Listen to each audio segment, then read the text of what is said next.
One of the things I would like to say today is that for those kids out there who are about to go out into the world and start a career and start a family, is that I'm totally convinced that they're going to grow up and bring their children up in a world way better than ours. You know, in spite of global warming, in spite of terrorism, pollution, chemicals everywhere, in spite of everything, the world will be a better place.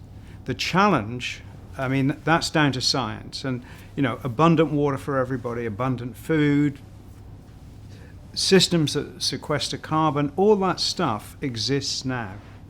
The challenge is political, is to get it out there. But what kind of contribution can the design make to a better world? I think in the first instance it should consider undoing the damage it's done, because I think modern architecture has let us down very badly from Second World War onwards. I mean, you can't really get the sense of that in Melbourne because Melbourne's a very nice city, but in London, all over Europe, you really know the harm it's done. So, in what way?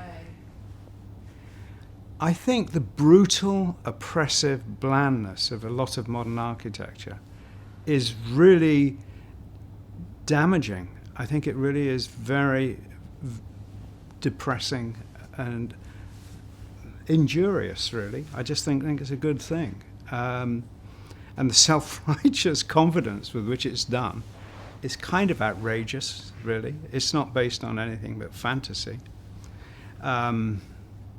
You know, you can design things where the function is self-evident and necessary and part of the elegance and beauty of it, but that doesn't really apply to tower blocks. There is no function that defined how they look. There is a kind of religiosity about the approach to it. The job of design is to make the human entry into the world as benign as possible. We have to build homes, we have to build roads, we have to build all kind of stuff. And that can make for a better world or not, depending on the quality of the work people do. And the jury's still out on whether we're doing a good job of it. You know, at the pinnacle of design, the work is great, and what people do is wonderful, and we can live with it. At the bottom end, it's unbelievably awful. So yes, design matters. It matters terribly, and getting it wrong really, really matters. I think one bad architect can do more harm than 1,000 bad graphic designers, and the opposite is true. You know, one good architect can do more good than that because of the sheer scale of what they do. I think anything that focuses attention on design is good. Design can be incredibly important and useful. It can be pretentious and self-righteous, of course it can. But that doesn't mean that's what it is. It just means that is what it can be. I think the more attention that's put on the subject, the better. If you're training people and educating people in design, they may go out and be great designers. But even if they're not, the fact they've been educated into it is useful, it's helpful. It's all a plus. We make stuff, we consume stuff, we recycle it, we remake it. The problem is not making stuff and consuming. The problem is designing bad stuff, and it doesn't matter if we design bad plates and cups and saucers, good, bad, it doesn't matter. It can be recycled and gone. The problem is the buildings, and I think that's really where we have to focus. We have to be tough about it. I mean, one of the tragedies in London is that these really bloody buildings they built in the 60s, and you think, oh God, thank God they're at their end of their life, and architects are rushing around everywhere slapping preservation orders on them, and you think, give me a break. Yeah. I do think, though, that if we as a species are dropped into paradise and we start building all our stuff, we stand a terrible chance of screwing up the world. And design is the tool with which we screw it up less.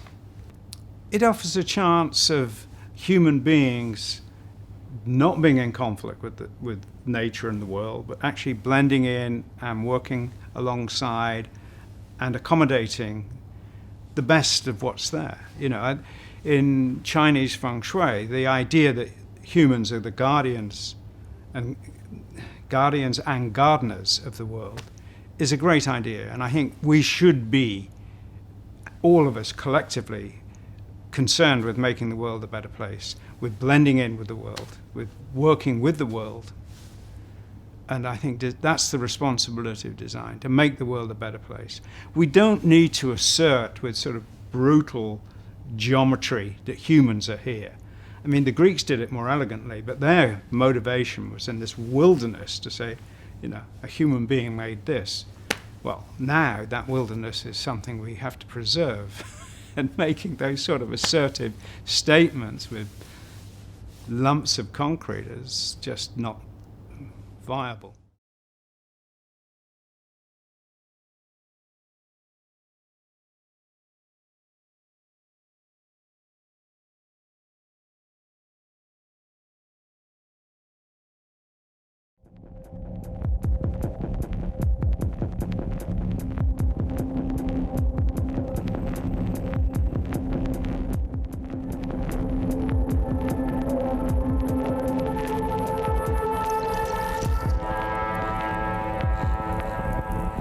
It was just fabulous good fortune that when the music industry itself was changing, I started working in it, and that was great. And I think, for me, what was fascinating about it is that, you know, when you make a gift of music, that 12-inch album was a fantastic gift.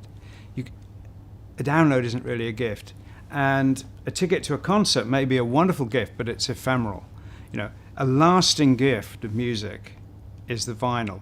And if you add in art to that equation, it makes for it that much better a gift. And I was fascinated and enthralled with that process.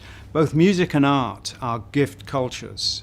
That doesn't mean they're free, but it means that, you know, even if you spend a lot of money on it, it makes a great gift. And that was at its beginnings when I started. It became a sort of crescendo of creative effort for all concerned. And the musicians were frantically thinking about recreating alternative worlds. And to be part of that creative process was lovely. It was great fun, and I think it was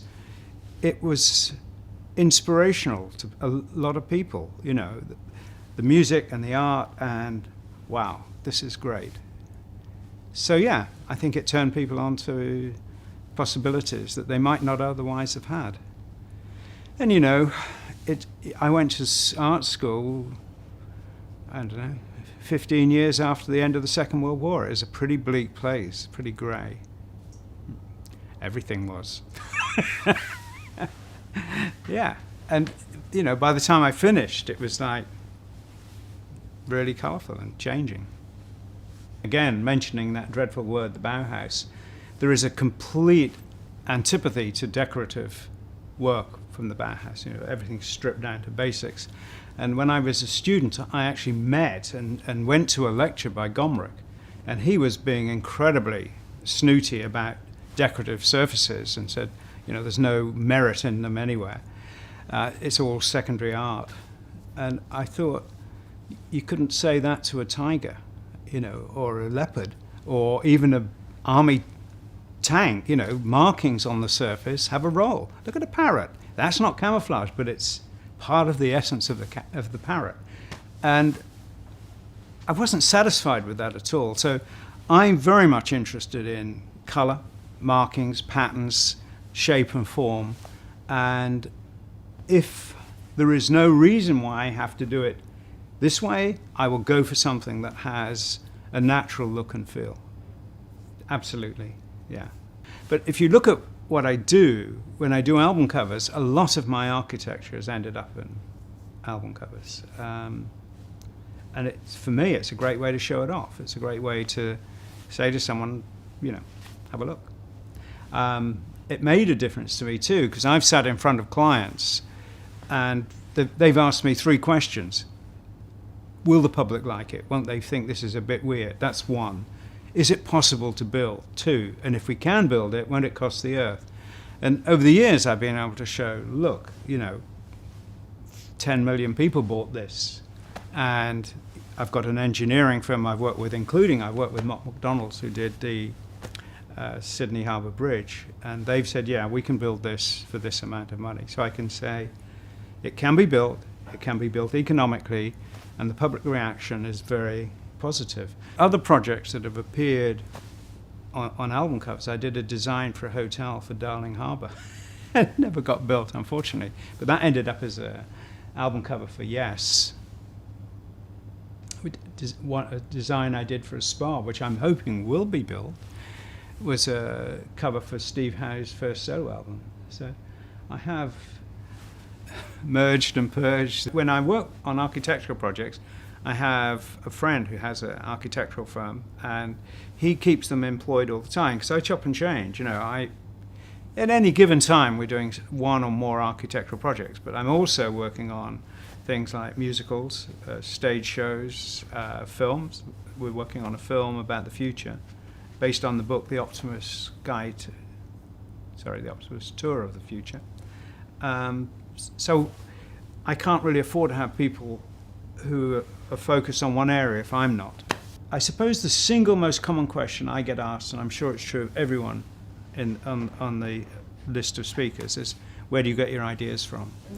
And I had a conversation with a musician called Ramesses when he was talking to me about designing him an album cover. And the journalist said to him, Ramesses, where do you get your ideas from? And he said, when I'm sitting like this, they come from over here. Excellent. And I thought, well, I laughed like you. And then that is exactly what it feels like. Ideas come fully formed and instantaneously. Or the other way they come is you slug them out. You analyze, you just beat it out of them, and you work analytically and critically. And I discovered that you actually, as human beings, you work both ways. You look at a problem, you analyze it, and you just hammer it out. But the other way, which is much more exciting and much more inventive, is you get ideas. Now, it happens to all of us. The tragedy is they're so often stillborn. So, in an educational situation, what we have to do is A, make sure we get appropriate ideas when we need them, and B, have the facilities to take those ideas out of your head, onto the paper, and onto the street.